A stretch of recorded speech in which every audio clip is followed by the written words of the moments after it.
السلام علیکم دوستو میں ہوں اسامہ افضل اور آپ دیکھ رہے ہیں میرا چینل اسامہ سپیکس۔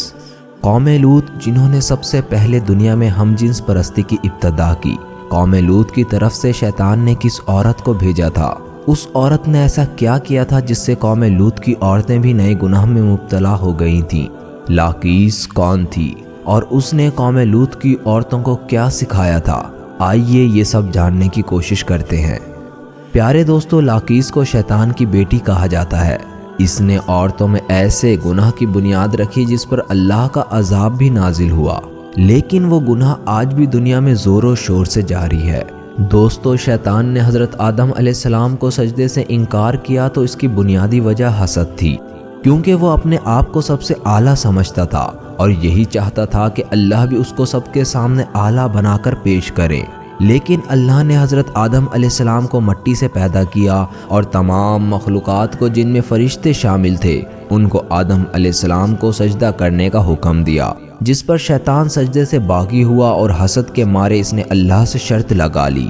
کہ وہ قیامت کے دن تک نسل انسانی کو گمراہ کرتا رہے گا، اور اللہ نے بھی اپنے جلال کی بنیاد پر اس کو قیامت تک کی مہلت دے دی تاکہ وہ اپنے دل کی حسرت مٹا لے اور پھر اللہ اس پر ہمیشہ ہمیشہ کے لیے عذاب نازل کر دے۔ ناظرین، اس دن سے لے کر آج تک نسل انسانی کو شیطان نے قدم قدم پر گمراہ کرنے کا بیڑا اٹھا رکھا ہے، جس کی ابتدا اس نے حوا کے دل میں وسوسہ ڈال کر کی، اور اس کی بنیاد پر آدم علیہ السلام کو جنت سے بے دخل کروایا، اور اس کے بعد اس نے آدم علیہ السلام کی اولاد میں بت پرستی کی بنیاد رکھی، اور اس دن سے لے کر آج تک نئے گناہ ایجاد کرتا آیا ہے۔ اس کام میں اس کی بیٹی لاقیس اس کے شانہ بشانہ چلتی ہے۔ لاقیس بنت ابلیس نے قوم سدوم، جس پر حضرت لوط علیہ السلام کو مبعوث کیا گیا تھا اور جن کے مرد لواطت جیسے گناہ کا شکار تھے، اس نے ان کی عورتوں کی تشنگی کو اپنے حق میں استعمال کرتے ہوئے ان کی عورتوں کو بھی گناہ کی دلدل میں دھنسانے کا بیڑا اٹھایا۔ حضرت لوط علیہ السلام کی قوم کے بارے میں ہم سب جانتے ہیں کہ کیسے اس قوم پر عذاب نازل ہوا، لیکن اس کا ایک پہلو یہ بھی ہے کہ جب قوم سدوم نے اپنی جنسی خواہشات کو مردوں سے ہی پورا کرنا شروع کر دیا تو وہاں کی عورتیں اپنی جنسی خواہش کی وجہ سے بہت پریشان ہو گئیں، اور انہوں نے چاہا کہ وہ مردوں کو اپنی طرف مائل کر سکیں تاکہ وہ کسی گناہ کی مرتکب نہ ہوں اور حلال طریقے سے اپنے مردوں سے جسمانی تسکین حاصل کر سکیں، لیکن ایسا نہ ہو سکا، اور قوم سدوم کے مرد اس گناہ کے دلدل میں دھنستے چلے گئے، یہاں تک کہ انہوں نے آپس میں ہی جوڑے بنا لیے اور مرد مردوں سے ہی اپنی جنسی تسکین حاصل کرنے کے لیے بہت آگے نکل گئے۔ یہی وہ وقت تھا جب شیطان کی بیٹی لاقیس بنت ابلیس نے عورتوں کی اس جنسی خواہش کو اپنے فائدے کے لیے استعمال کرنے کا سوچا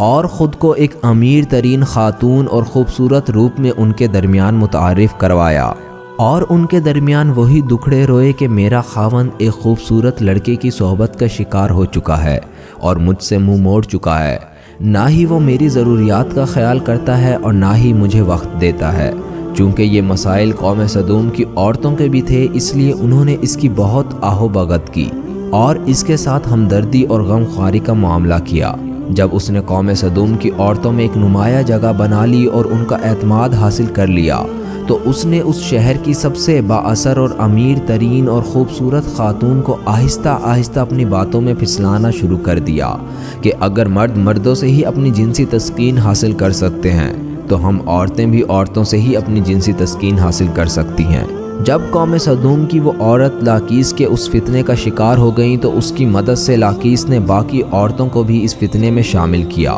اور ان کو یہ کہا کہ وہ ایک دوسرے سے اپنی جنسی خواہش پورا کر سکتی ہیں۔ آہستہ آہستہ قوم سدوم کے مردوں کی طرح قوم سدوم کی عورتیں بھی اسی علت کا شکار ہو گئیں اور وہ مردوں سے بے نیاز ہو گئیں اور عورت سے ہی اپنی جنسی تسکین حاصل کرنے لگی۔ جس طرح قوم سدوم کے لوگ اس گناہ کا شکار تھے، اسی طرح اس گناہ کا شکار قوم سدوم کی عورتیں بھی ہو گئیں۔ جب قوم سدوم پوری طرح اس برائی کی دلدل میں دھس گئیں تب اللہ نے اس پر اپنی حجت کو پورا کرنے کے لیے اپنی طرف واپس لانے کے لیے ان پر حضرت لوط علیہ السلام کو مبعوث فرمایا۔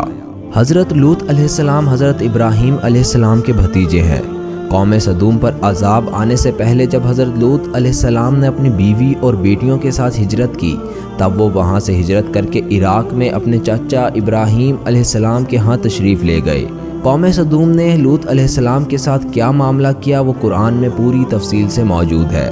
جیسے ہی انہوں نے اللہ کی طرف سے بھیجے گئے نوجوان لڑکوں کے روپ میں موجود فرشتوں کو ہراساں کرنے اور ان کے ساتھ اپنی جنسی تسکین کو پورا کرنے کی کوشش کی، تو ان پر اللہ نے اپنا عذاب نازل فرما دیا۔ اللہ نے ان پر پتھروں اور آگ کے انگاروں کا عذاب بھیجا، جس سے ان کے جسم کے پرخچے اڑ گئے۔ قوم صدوم اور عمورہ کی 5 بستیاں بالکل تباہ و برباد ہو گئیں۔ صدوم اور عمورہ کے علاقوں میں ہونے والے اس ہم جنس پرستی کا ذکر نہ صرف قرآن